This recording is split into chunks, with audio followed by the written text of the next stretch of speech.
think about potential energy because it's similar like the strain energy. But here I want to show you the difference. Okay? Using both screen, okay? So, two examples. One is the example I raised before. So, suppose you apply a force to raise the ball into a certain height, D here. And actually you are applying external force and you're doing work, right? Which is called external work. And so you are converting your external work into some potential energy. So the ball will like to drop back to the floor, right? So it's always kind of, you have the relationship, the external work is equal to negative potential energy. Potential energy have the negative sign on the work you have done. So that is for the rigid body. The ball doesn't deform, so it's a purely rigid material. And so in that sense, all the external work will convert to this potential energy. Okay? Now let's look at the spring, which I draw that in other way. Probably much easier to understand the comparison. So again, you lift this spring from a relaxed state to another state, which is like this, with a distance of d. So suppose that d is the same here. So actually, if you think the spring is rigid, then all the energy from the external work will convert to the potential energy, right? But the problem here is the spring is an elastic material. It can actually deform. So it kind of itself will store some of the energy as strain energy. So what I want to do to write this equation again, which is external work, W, equal to Fd. And you can add this potential energy at the first term. But remember, there's some strain energy stored by the spring. So by that, you can think about actually they are different because the spring is doing something here. You store some energy which can recover once you release the load. Okay? So probably, again, you think, what is really the potential energy here? It's kind of invisible, especially in this case. But think about this case. You can, any force you apply on a material or a ball, you will actually generate some acceleration, right? So eventually the ball will have some velocity. So actually you are converting this external work to some amount to the kinetic energy. So the kinetic energy kind of is the physical things you can think. So for this case, kind of kinetic energy is also equal to this potential energy in magnitude. So similarly, for the spring, is actually the force acting on the spring is gradually increased. It's not, at the beginning, not reaching the maximum force you applied because the spring needs the time to, based on Hooke's law, right? So it's a linear line. So again, this spring will gain some velocity, and so I would think very similarly, this part of potential energy is kind of relevant to the kinetic energy. So now you can visualize this something you can think rather than is invisible things. Okay? So I try to explain that. I hope you can understand that. Anyway, so this is the potential energy. So I said here, energy partially stored by the strain energy, but the rest of the energy is converted to the potential energy. So that's why when I draw this curve,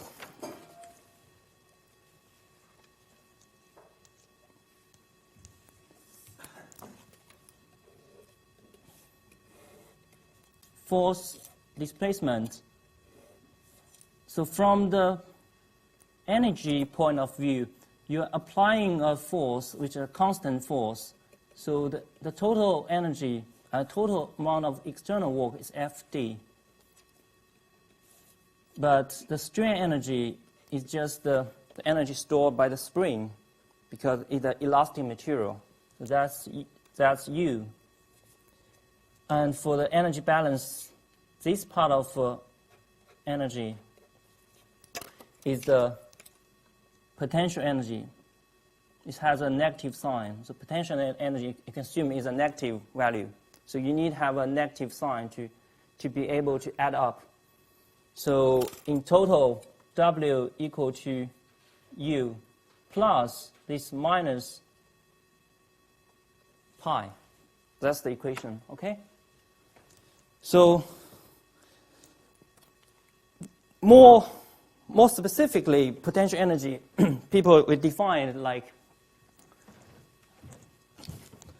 the sentence I typed here.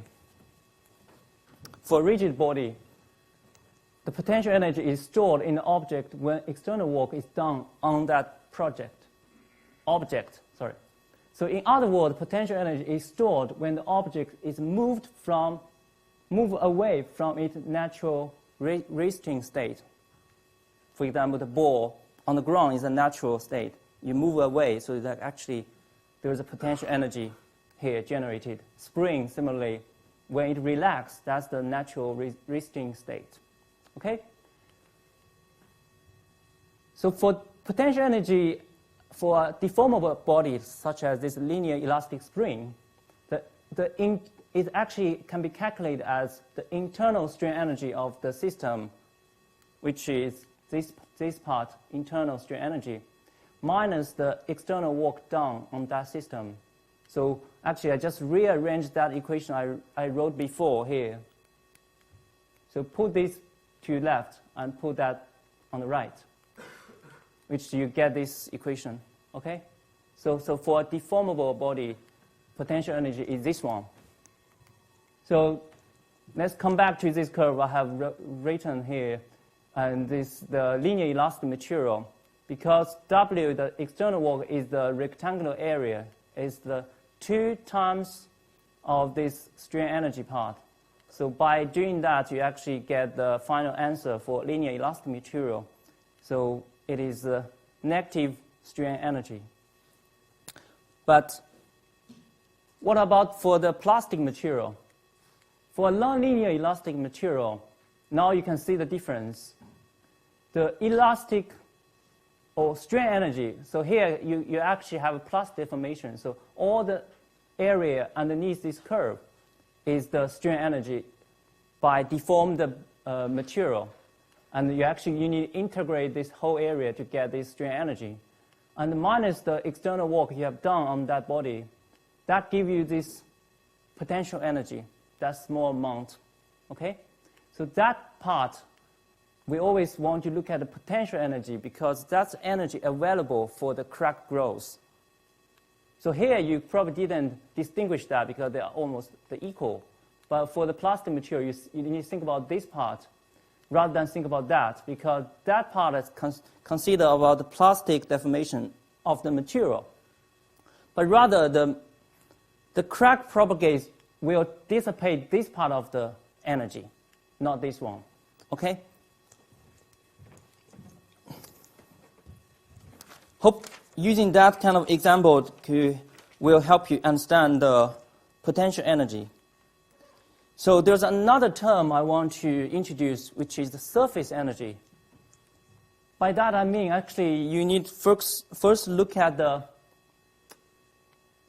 atomistic scale, which is look at 2 atoms. So they're actually attracting by some van Waals force. So between the atoms, so there's a distance between these 2 atoms. So actually, physical meaning of fracture is actually to pull the atom up separately, pull them apart, so that you break the bond between these atoms. So if you plot the energy, it can, so this is kind of for stress-strain curve for this bond. Think about there is a link or covalent bond between these 2 atoms. So to break this bond, you need to consume this amount of energy, this shade area. So you can integrate this curve and then get this amount of energy, which you can call it cohesion energy. So surface energy, why we need to think about that? Because essentially, if you look at in your material, there's so many atoms, they are attracted by the surface tension, which is essentially similar as this atom bond. So to break the bond, you actually you have a knife, a cut here, and actually you break the bond and you generate some new surface. One is here, one is here. So this amount of energy, which is related to this cohesion energy, which is because you have two surfaces generated, so you need double that cohesion energy. That is the surface energy, which will be used in our energy theory. Because essentially, look at the larger structure, you are breaking millions of these atoms apart, right? You break them, and you generate so many new surfaces. And that new surface will consume energy, okay? Because without that crack, the bond actually is quite strong. So you actually want to disturb the bond, and therefore you increase the total amount of energy for the system. That is the contribution of the surface energy. Okay? So I did the derivation for you last time, so I don't mind to do that again. But I will do that quickly so you can see.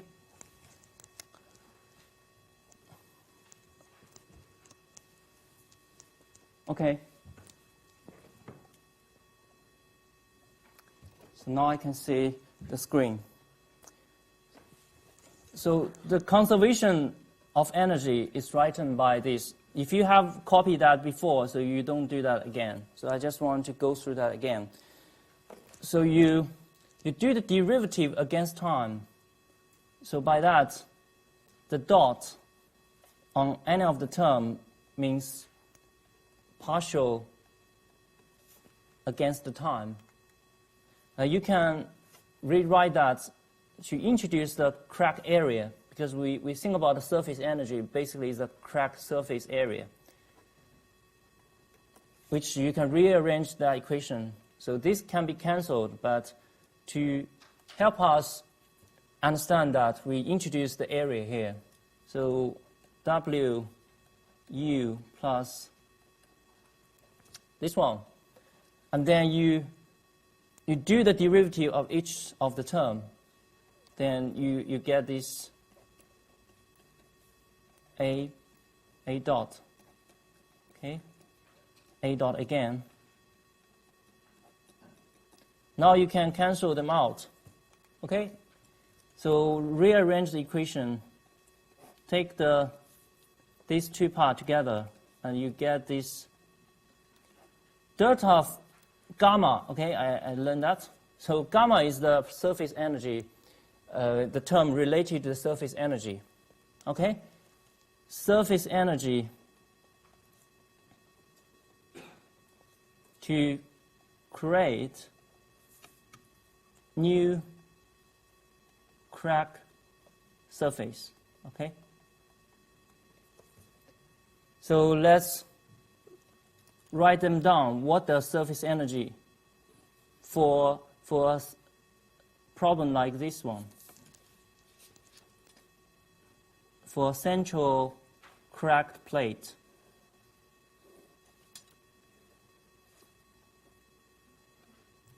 So you have a central crack here of length 2a, and you have the thickness of B. So central crack throughout the thickness, okay, is this area, which this is also B, right? They are the same, although I'm not drawing very well, but that means the through thickness crack. And a mode 1 loading. Mode 1 means opening the crack. Okay? And now let's work out the surface energy. So before, we're talking about surface energy in the slides. but we don't know how to calculate. Now, actually, is the area of that. So let's write A here, of this crack area, times, so how many surface area you are creating? That need be, so actually you create, so let me draw that. If you open the, so this is the notch, or half of the notch. Once you open the crack, then the notch will generate some much sharper crack. Okay, like that. And now you actually have two surfaces. One is here. So the two surfaces on each side. They're matching, okay? Two surfaces. So you can actually write here 2A. And that's two surfaces. And then you times a surface. This is the new term I need to tell you. This is the surface energy density, which means is the surface energy per unit area. Okay? So if you want to calculate this whole surface energy, you will be given this value, surface energy density. The slides doesn't tell you that. I'll tell you from here. And now A, you can expand that. A is 2A crack length times the thickness and times this surface energy density. Now you can write that 4AB surface energy density. So that's the definition for this part. It's actually a material property. So don't matter what the loading look like.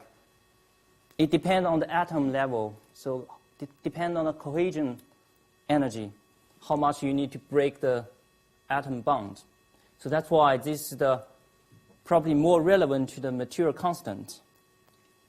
But the other part, which we have derived, W minus U, actually equal to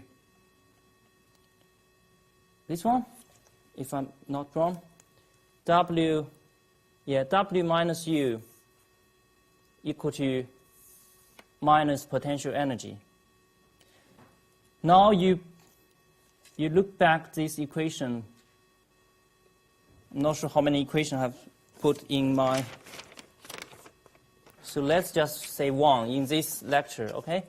So substitute this into one. Can you see that? Question? Oh, thank you.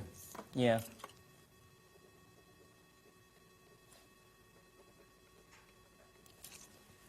Yep. Now you write this equation become derivative of the potential energy against A, not T, equal to partial gamma, partial A. This is the surface energy, and this is the potential energy, okay? So physical meaning of that is the potential energy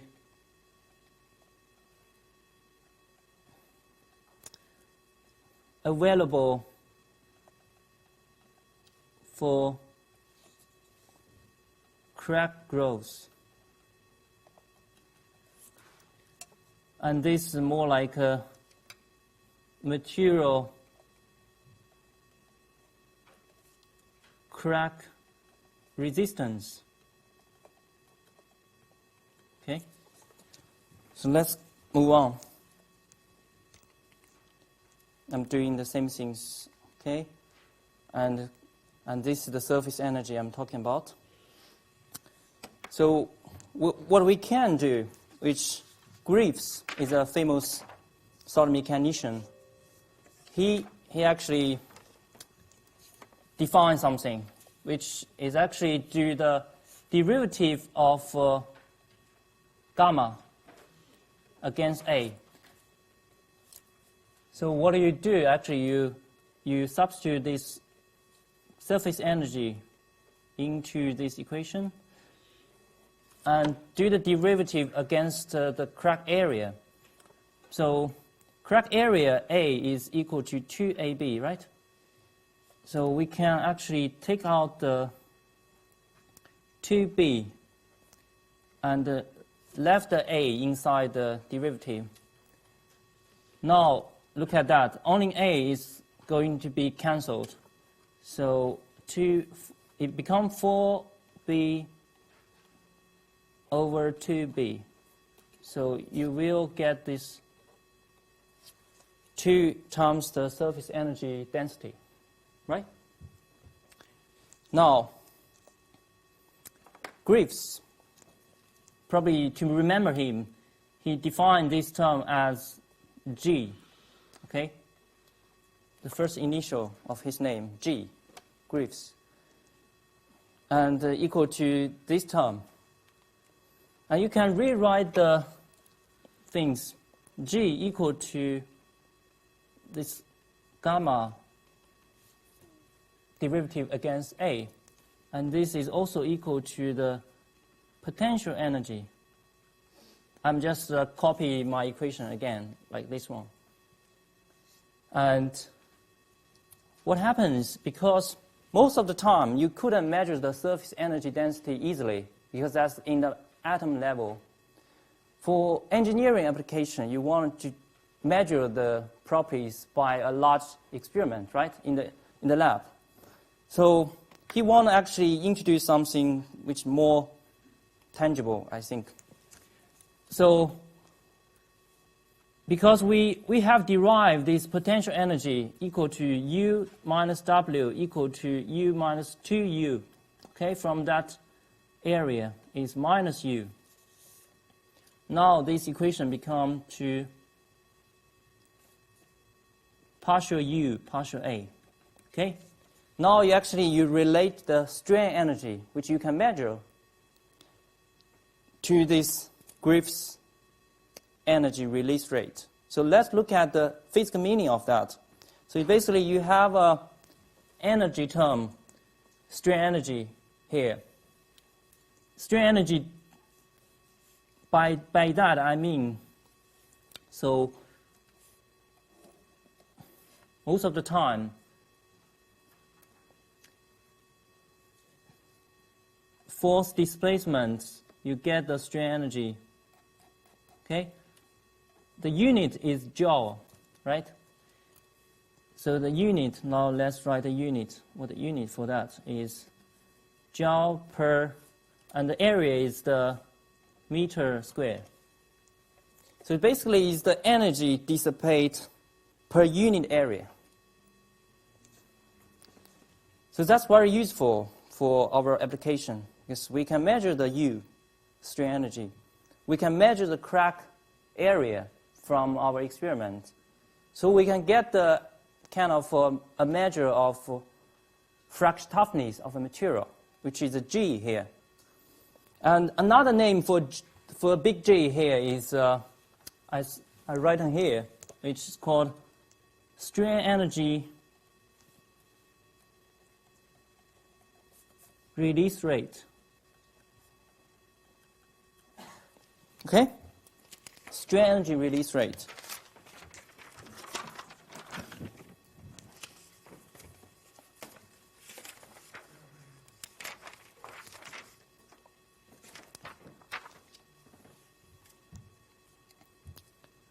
So let's go from this equation. This is the important equation. I should highlight that. So let's just write G equal to, so most of the time we forget the surface energy, we use that. So we actually leading the step by step, but finally we get this equation, which is called Griffith's strain energy release rate, or just strain energy release rate. Let's move on. So for a central crack plate like this, you have a central crack. And Griffith used the stress solution by Ingalls and shows actually he derived the strain energy for this central plate as this term, So you can find the derivation for that in the website, in some online learning source. Here, I've just give you the answer, okay? U for a central crack. So it's not like a unique answer. It's just for this special case, which equal to pi sigma remote stress A squared B. I like to write it down because, like I said, probably if I just say that, everyone will feel I'm so quick. I need to make sure everyone is on the same page, okay? So surface energy, we have derived that again. Just write it down. There's something we need to use both of them, okay? Now, I just wanted you to check what is G if you're using the term given by Griffith. This is equation 2. Oh, let's say equation 3, and this is equation 2 here. Now, can you see that? Okay. G equal to delta U delta A. And let's do that together. I put all the term into this U. Pi sigma remote A squared B. And because the E is a modulus, it's a constant, I take it out. And A is again this 2AB for the central crack area. Now we take out some constant from the bottom. So it's 2BE. Okay? You can take that out. And times something at this part, pi A squared B. Take the derivative against the crack length now, which is the crack length here in the middle. So now you can simplify that. On the right-hand side is 2 pi sigma remote square times B times A times B, and nothing else on the bottom, okay? This is the derivative. Now you can cancel most of the term out. 2, and B. Just be careful, there's an E here. You couldn't cancel here. So in the end, it will simplify to this equation, pi sigma remote square times A. And is there anything else? Yeah, I think in the slides, probably there's a mistake because they should have canceled out the thickness. Yeah, in my notes, that's the right answer. I did here. Fortunately, I did here. Otherwise, there's a mistake. Now, just think about the stress intensity, which we have learned before. What is the Ki for this central notched problem? Can you give me an answer for this problem, Ki?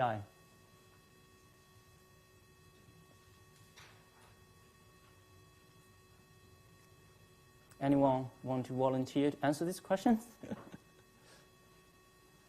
So give you a hint. It's basically, you should know that, right? You have done some coursework on this. So the general equation is the Y times the sigma remote times square root pi A, right? So I'm just want to link you these two parameter Ki and this Griffith's strain energy release rate G and Ki, what the relation between them. So just compare these two equations. You will find, because Y here is equal to 1 for this central notched problem. Here's 2A. Okay? So you can actually, you square this term. Let's say what happens. You get sigma pi A right? And now just compare this and that. What the difference?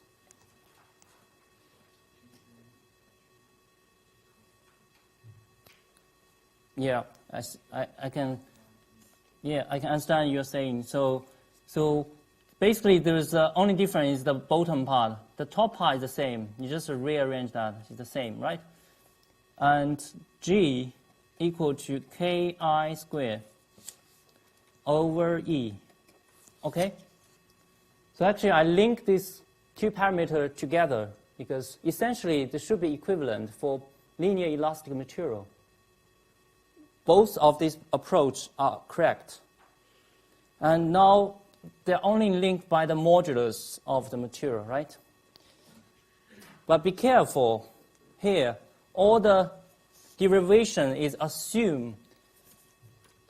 This answer is for the plane stress condition. Can you remember what is plane stress condition?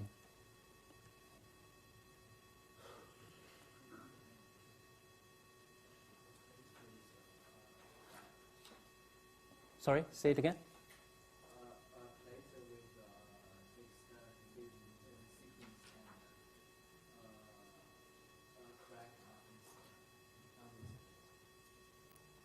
Not right.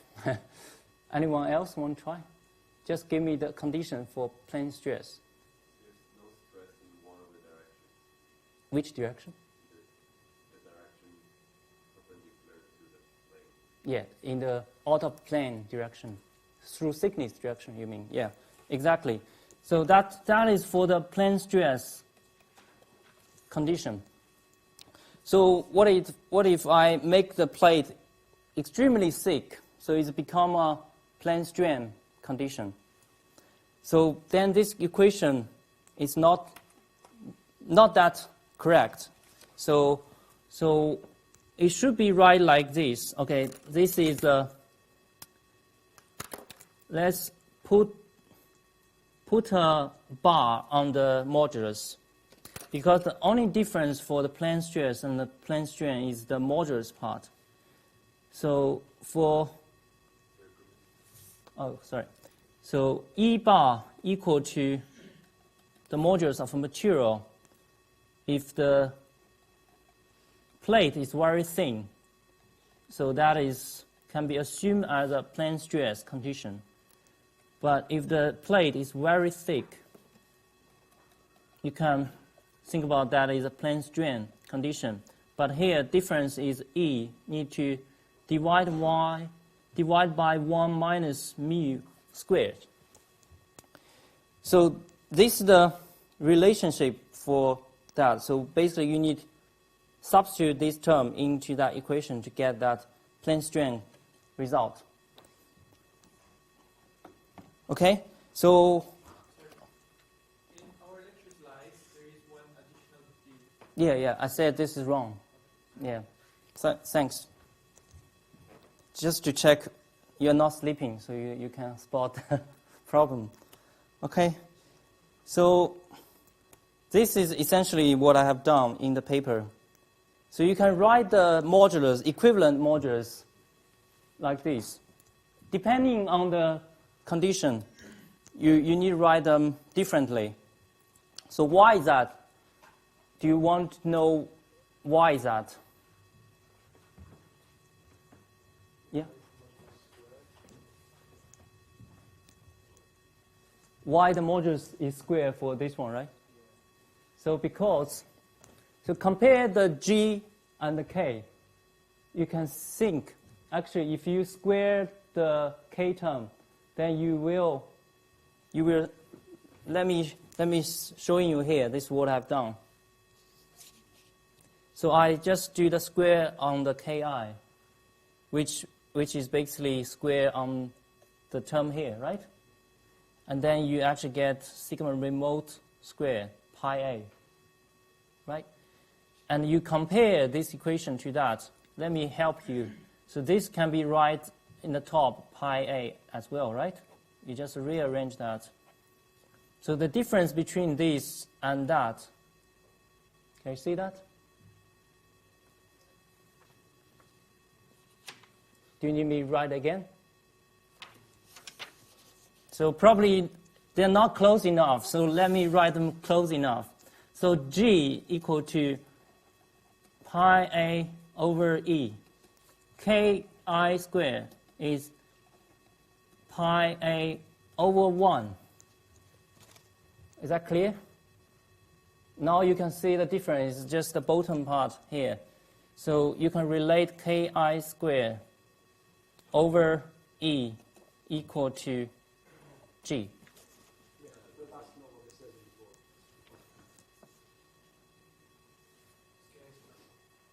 the book. Oh, yeah, you're right. This is a mistake again. So this is something I typed quickly, so just I will correct that and update the version. Okay. Excellent. So no one is sleeping. So I actually want to show you why you have this 1 minus mu square term. It's basically come from the linear elasticity. I'm not sure how long we have before a break. Probably 10 minutes is enough to derive that. Okay.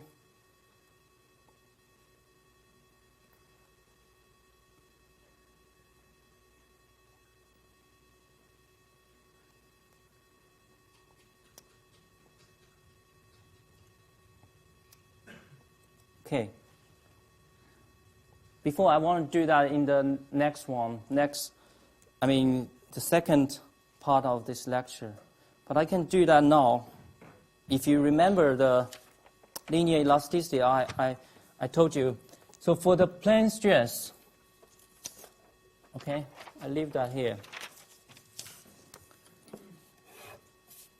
Just to get you familiar with that. It doesn't take too long. So for plane stress, like the thin plate on the left, what you can write the strain and the stress relationship. Okay, this is the kind of Hooke's law, right? In a three-dimensional problem, so strain in the we are looking at the three-dimensional problem x, y, and z. So the strain in xx direction, which I need to remind you of this Poisson's ratio contraction. Okay, so whenever you stretch a material, there's a Poisson contraction such that you can see the material is contract in transverse direction. So let's say strain. Hooke's law give you the general for a 1D problem is modulus times strain, right? So now you rewrite this equation.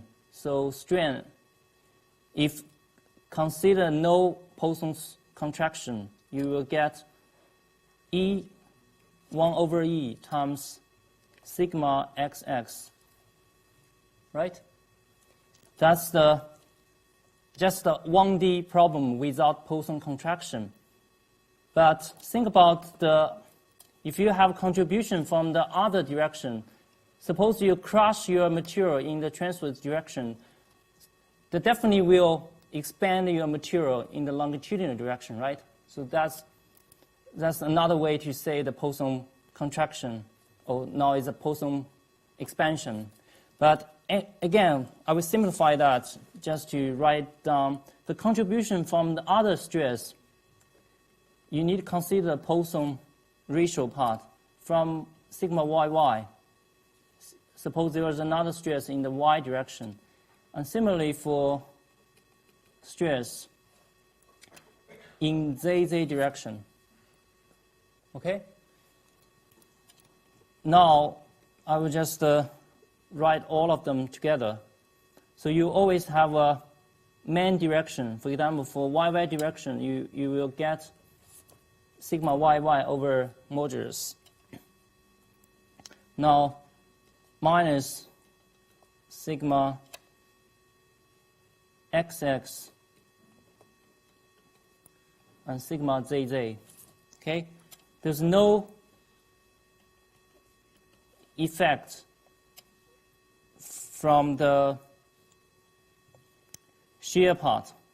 Now, I think I need to write the... Okay, that's right. So the shear part is this one, sigma xy. There's no Poisson ratio effect on that one. So when you write the matrix, you can rewrite these whole things as a matrix form. This basically revision of the elasticity we have done in week 2, I think. So you rewrite this whole term in a matrix form, okay? Because what happened here is sigma zz is equal to 0. So these two terms will be cancelled. So you can just write 0 here. It doesn't matter. We are from a 3D problem, we are reduced that to a 2D problem. So that's why I don't write the sigma epsilon zz. Okay? Just remind yourself what I'm doing here.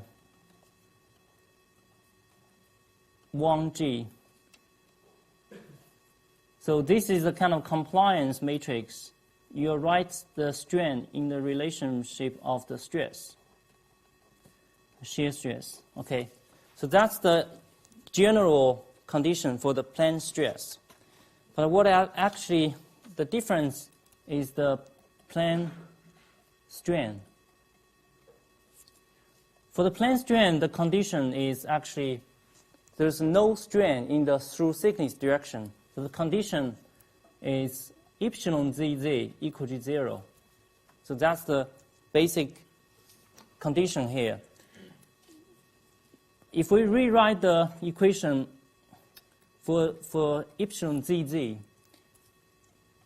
following the approach like that, you will have sigma zz as stress. You now have stress, but you don't have strain in this direction. I just want to get the relationship from this equation. So by doing that, you cancel out E, and then you work out the sigma zz equal to mu sigma x plus sigma yy. Okay? So this is the equation for the sigma zz. Now, we just coming back to the similar equation. The only difference is sigma zz is not 0 anymore, right? So we need substitute this part into equation 4 here. Okay. Now let me write that down. So epsilon xx, I just copied the equation before and replace the equation of the sigma zz with the mu square, because this whole term will replace sigma zz here. So you write this x sigma yy. Okay? This can be simplified in a way. I like to write that into. So you combine the xx term and yy term separately. Okay? Mu.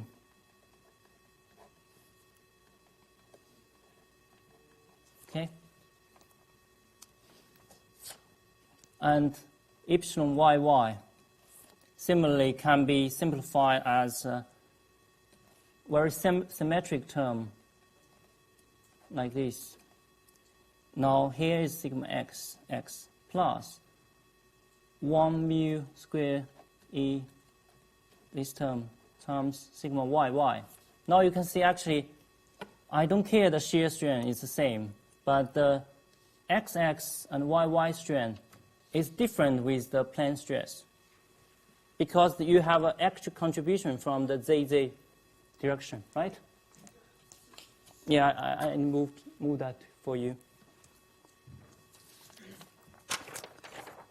Now, let's write that. So I just complementary, I just write this shear strain again, which is the same as before. This is the equation 5 for plane strain. Okay? Now, write them in matrix form. Now you will see the difference. Epsilon xy equal to, so we take the kind of like a coefficient before sigma x out, and we take the other term out again. Mu, you will find this is the symmetric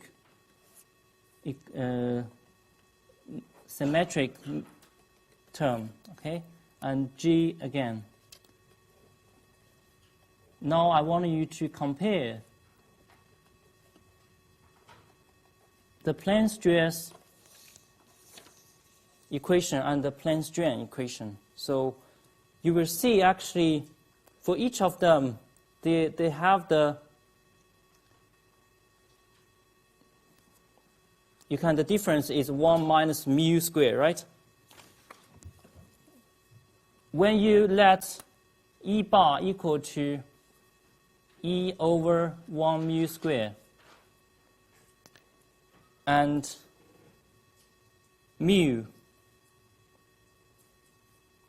basically I want to relate this to this and this to that. And you also need to let the mu bar, this part, over minus E, equal to this term, just to find the relationship between them. This will give the plane strain Poisson ratio, like equivalent one, will equal to mu minus E minus mu. So now the plane strain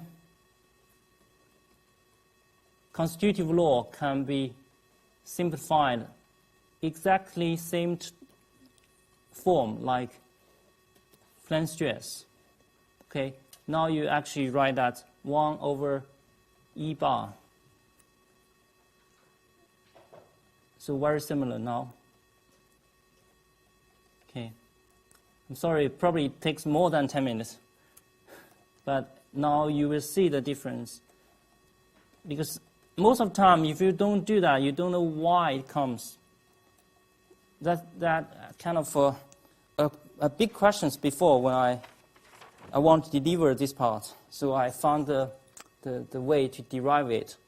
So essentially, if you compare plane stress and plane strain, they are the same if you assume there is a E bar equivalent to that. Okay? So that's why you, in the end, you have this G, you can relate to K equal to that. And remember this equation hardly, because you'll be asked about this as well. So this is the plane stress. I mean, just this part, you don't need to remember how to derive that. Okay? Similarly, G, this is mode 1, and mode 2, mode 3, you can do the same things. You can equivalent them by that as well. Okay? So let's come back to, that's too back. I need to come back to this one. Okay. So we have derived the energy term, which one is the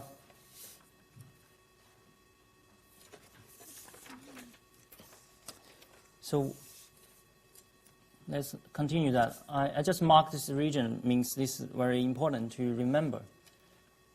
For, again, the crack in a central notch, something like that, central crack like that, surface energy 4AB gamma S. Potential energy is minus U. So Griffith derived as U. So alternatively, you can write that in a potential energy minus U, which is pi square sigma square A square B over E. So now, actually, the crack is a competition between these two energies, right? If you write the total energy E equal to this potential energy plus the gamma surface energy. So based on the first principle of thermodynamics, you hope the total energy during crack doesn't increase, should be either decrease or keep as 0. That's the equilibrium state. So equilibrium state is this one equal to 0. Okay? So let's just draw this curve. If we know the equation for each of them, let's start from a new page. Probably, is that okay to draw here? Probably too narrow, so let's draw it here. So you can draw that with me, just to visualize what's going on here. This is for the central crack plate. So you plot this energy term against the crack length A. Okay? And here is crack energy, which will including all the energy we are talking about. So let's say the surface energy, if you look at this one, so is a linear relationship between the crack length and all the other term is the constant. So you can draw that as a linear line, which is here, okay? Gamma equal to 4B AB. And if you look at the potential energy, because now the crack length is square term, so think about a function like y equal to minus x squared. It will look like that, okay? Because the whole function will look like that. So half of it, we just draw half of it, which is a dashed line. Let's just say this is the potential energy.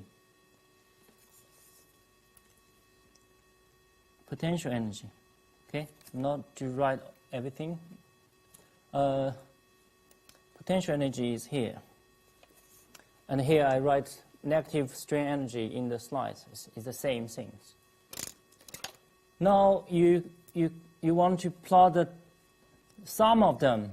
So you can see here at the beginning, this surface energy is dominated. And eventually the potential energy is dominant. Here the idea is to find the equilibrium state when this crack energy is 0.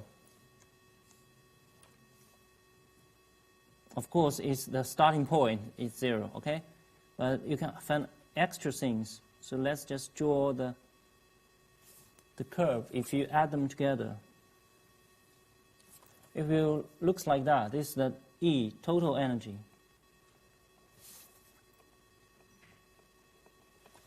Okay? So now you find actually there's a maximum point on this curve, which corresponding to the critical crack length for stable growth. I will tell you what is stable growth or unstable later. But here we can find the value for that. Just remind you you probably think about the maximum hoop stress. We also want to find the maximum value from a curve. So similarly, you do the sorry? Can you see that? So similarly, you do the derivative of... is there any problem? Can you repeat what the maximum is? Critical crack length at this point, okay? And here is the maximum crack energy for this case, okay? So if you have the total energy always on this line, so actually your crack is still in a stable, but if it is over that value, then it reaching the critical point of unstable crack growth. Unstable means once the crack grows, you cannot stop it. It will grow like a fast fracture, bang. So your material will just break apart in pieces, okay? I will show you some video afterwards, but now let's just find this critical crack length. So now E, what is E? If you write the E is plus, the full term is just write them again, over E plus 4AB gamma S. So do the derivative, you will have, so now here is 2 pi AB.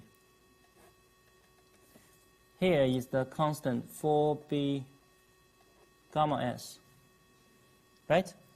So such that this term, sorry, this is the, so you, let's write that. Okay, that's the right way to denote that. Okay, this equal to 0 will give you the answer of critical crack length 2E S pi sigma remote square. Or you can actually do the other way to find the critical remote stress for the stable crack, which is sigma remote critical, which is, just rearrange this equation, will give you pi A3, okay? Because find the maximum, always do the derivative.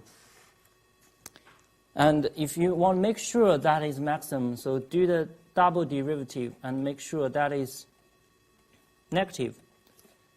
So let's say whether it is negative. So that is equal to, you do the derivative on the equation, let's say 5, and do the double derivative. Okay, so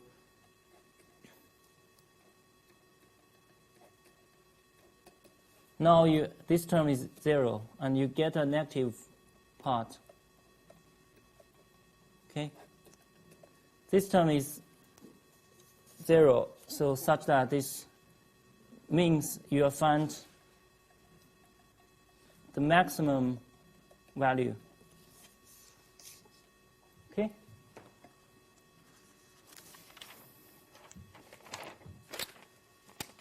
Again, this is just showing you the idea of to find the critical crack length. There's no need to remember that value.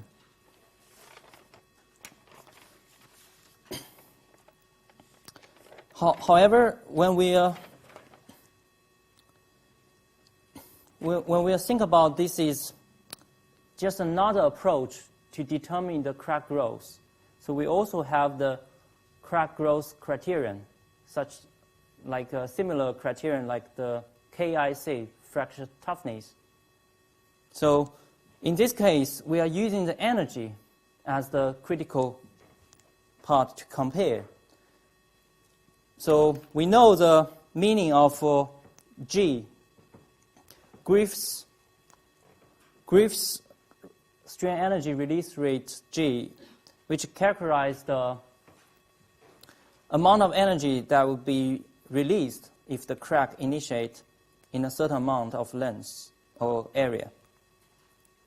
So there, you can measure the critical value, which is a GC value. This is the critical value. Once the energy,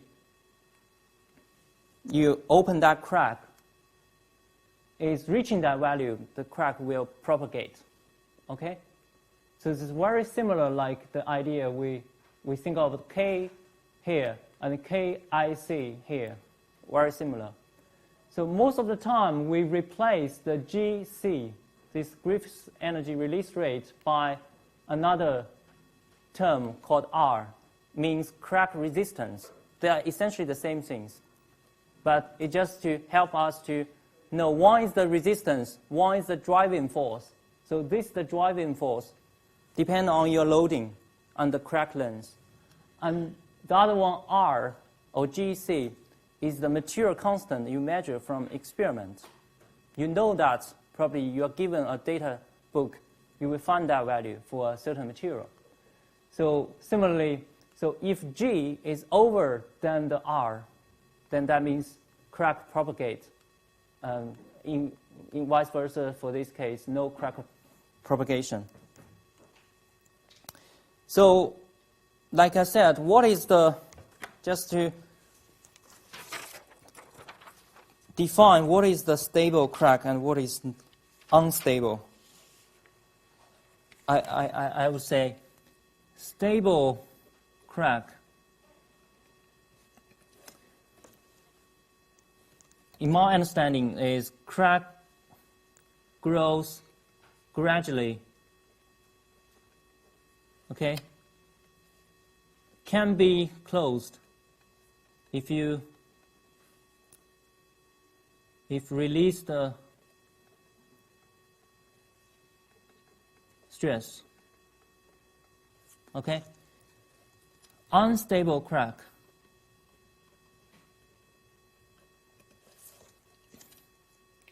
crack grows,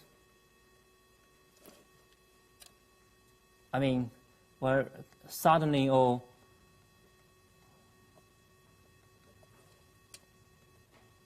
once crack initiates,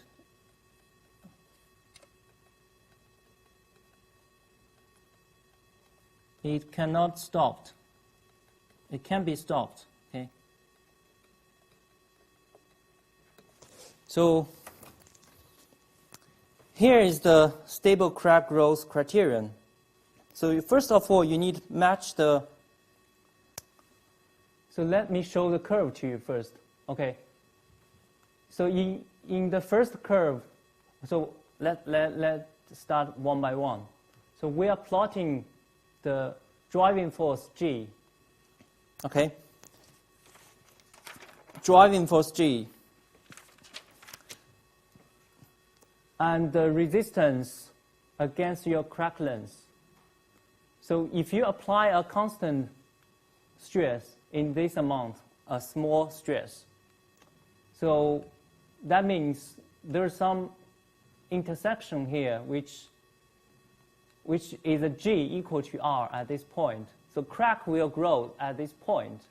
But since there's another condition for stable crack growth, is the gradient of this curve must be larger than the resistance curve gradient. So dr by dA. So in this line is infinitely large, right? But in this line, you have a certain value. So in that case, you are in this region, so stable crack propagation. But however, at this point, the other curve, if you increase the stress into a much higher stress, remote stress, so your driving force G, which is much larger than this one, and will eventually, you see here, have an intersection. That means you reach that point, crack will grow, but the derivative of that now is larger than the R curve resistance. Resistance here is the material properties, right? You can measure from the experiment. You will get this curve from experiment. So the gradient of this plateau is 0. So that means you are now in this region. So you are in an unstable crack propagation. So here I just give you the idea. And I will showing you the video first to first see what is the stable crack growth. And I will come back to the criteria again. So here you are doing a compact tension on the steel. Okay? So now you are looking at the crack tip. So the crack is, you can see the loading and unloading motion. And the crack will gradually grow until some certain point. Okay?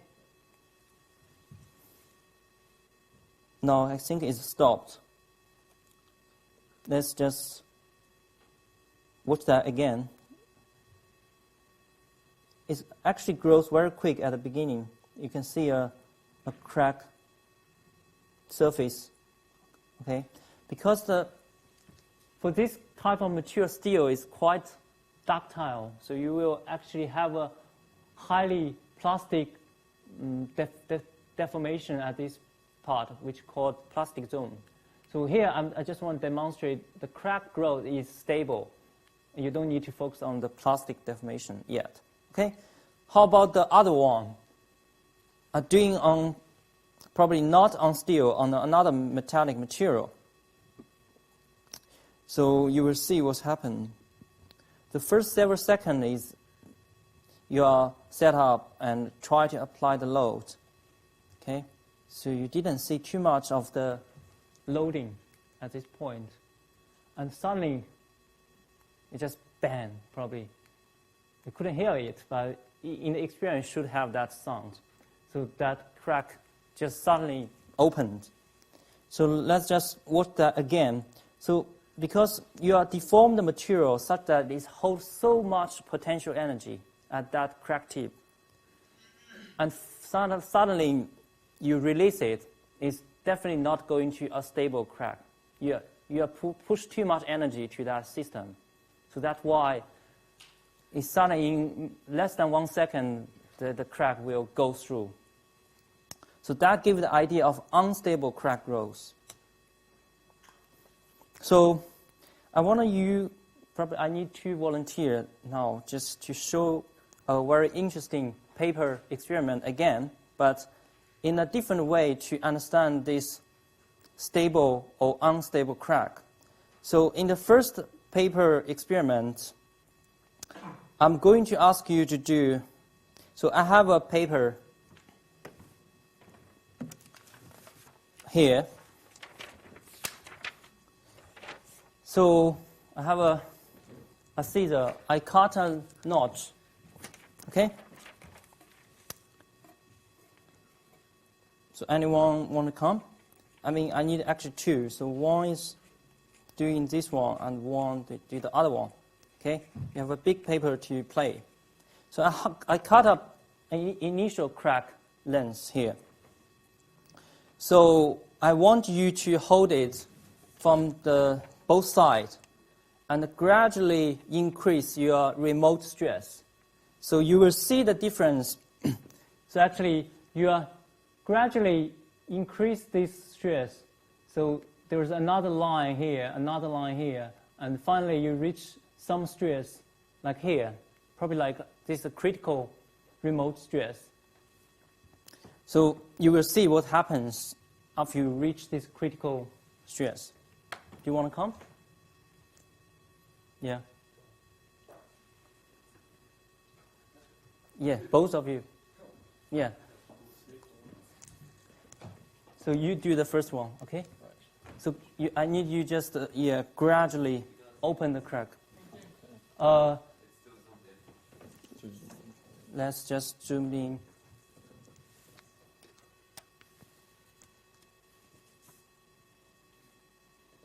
I think it's too wide, okay? Can you see the crack? It's roughly here. probably a third or almost half of the length. Okay? Yeah, you can hold it. Yeah, exactly.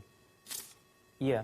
So actually, at the beginning, he propagated a bit of the crack. You can see it. And after you keep increasing the stress and reach the unstable region, which is that intersection point, and then suddenly finished. Okay, thank you very much. Okay, you can stay here. I think there's the second one is a bit tricky. So you need 2 persons to do that. So now, at the second one is you hold the stress constantly, so you don't change your force, and you help to just cut the crack length. So before you do that, I want to explain that so people will see what's happened here. So now you are in the actually in a very low amount of remote stress, and this line will eventually intersect with your resistance curve. So before that point, you should be able just easily, you can cut the crack gradually. The material can still hold it. But once you reach some of the crack lengths, if you draw a line here, and then suddenly the material will, you couldn't hold it. It will finished. Okay? So number 1 is, can you hold it and you cut it? It's really, yeah. That's the way. Can you see that? So maybe zoom out. You can see better. Okay, now you can see the edge. Zoom out more. Okay, just a second. Okay. Ready? Just a small stress. Gradually, yeah. Okay. Can still hold it. Yeah. Yeah. That's a nice experience. Yeah. Thank you very much. Yeah. Yeah. When I think about this curve, this is the 2 experiments I can think about to demonstrate very visually. So you can see which curve when you are applying, so you can see what's happened.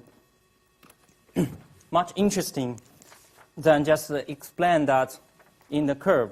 Okay, so let's just try to plot some curve which is more representative.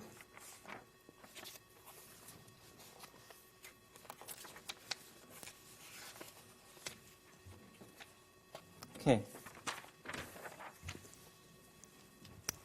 Now, so for a certain type of material like ductile material, the curve is slightly different. It's not like the rigid one. So let's just everyone write that properly.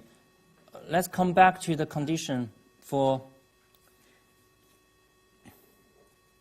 this stable crack growth. That's a very important part in this course, actually. So imagine you plot G. This is the driving force. So G equal to delta U over delta A. And that is, what's the value for it? Let me find it. Okay, so it's equal to pi sigma squared A over E. Okay? So now think about your starting from a remote stress sigma 1, and now you increase your crack length is still there, doesn't change, but you increase your remote stress sigma 2, sigma 3, sigma 4, and by that, you actually increase the remote stress. Okay, so that's the driving force you applied. But for the material itself, let's still come back to the linear elastic first. I want everyone just draw it yourself so you can understand it better. So it can have a R curve like that. So the material without crack tip, you wouldn't able to generate any crack until you reach this initial crack. You need certain amount of energy. So now we are plotting G and R. So let's say this is the R. People call it R curve. Okay? So in this region, you will reach a plateau for typical brittle material. So let's just plot the driving force, which is the G. So initially it's very low amount of stress, and the certain condition you reach the critical point. If you keep doing that, definitely you are not getting any stable crack. So upon this region, let's say this part is stable. Why is that? Because you are satisfied the condition. First of all, G, your driving force is less or equal than R, the resistance of the material. And also your derivative, dGdA, is smaller than dRdA. So it means the gradient of the curve is smaller than the gradient of your resistance curve. For this case, this vertical line, the gradient is infinite. But once you go into the plateau, you will get a 0. So vertical line and plateau is 0 for the gradient. Okay, I hope that makes sense. And there's a certain point that is the critical point. Critical point. Where it actually satisfies, you can also write that, but essentially just the same for both. Delta G, delta A. Okay, they're the same for the critical point. It's kind of tangent, although you couldn't see a tangent here. So that's the condition for stable crack growth. Okay, in probably most of the engineering, you want to have a stable crack growth. Otherwise, you wouldn't able to repair it. It just bang and finish your structure and causing some catastrophic failure. Okay, now look at the ductile material. We come back to ductile material. Okay. Now the curve is slightly different.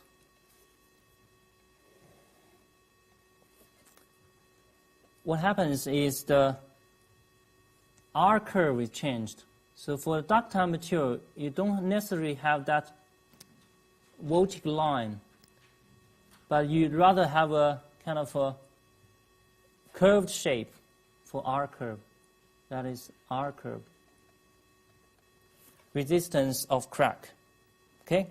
Again, you have for this kind of configuration, central crack, you have your driving force from very low stress until you reach, let's say, I don't know where is that, but just draw it. Let's say here. It's kind of tangent on that curve. You have a intersection here. If you increase your load, so sigma 1, sigma 2, sigma 3, you're getting some unstable crack growth. Okay. So you will get intersection here, which again, the condition for this one is G equal to R, but can you see that?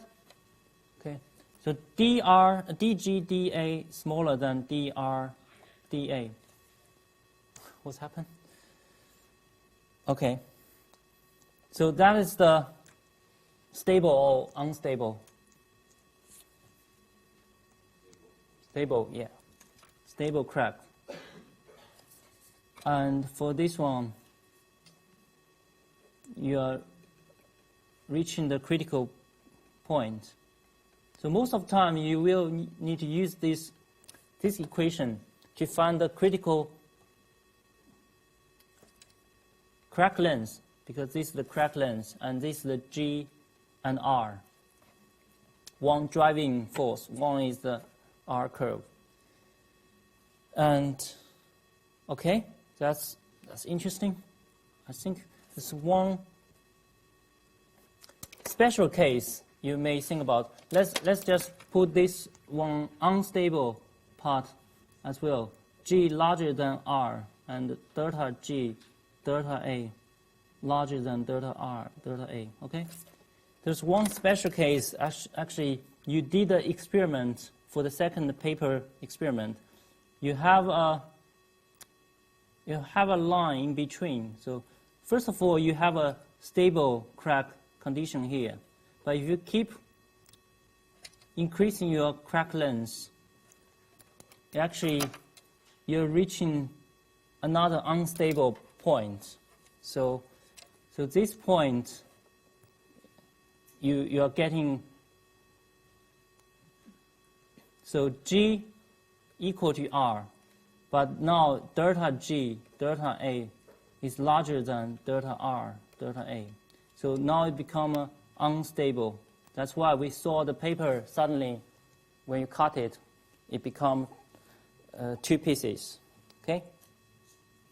So once you draw that, it kind of you could get yourself familiar with this R curve effect. Now I have drawn that to you. This now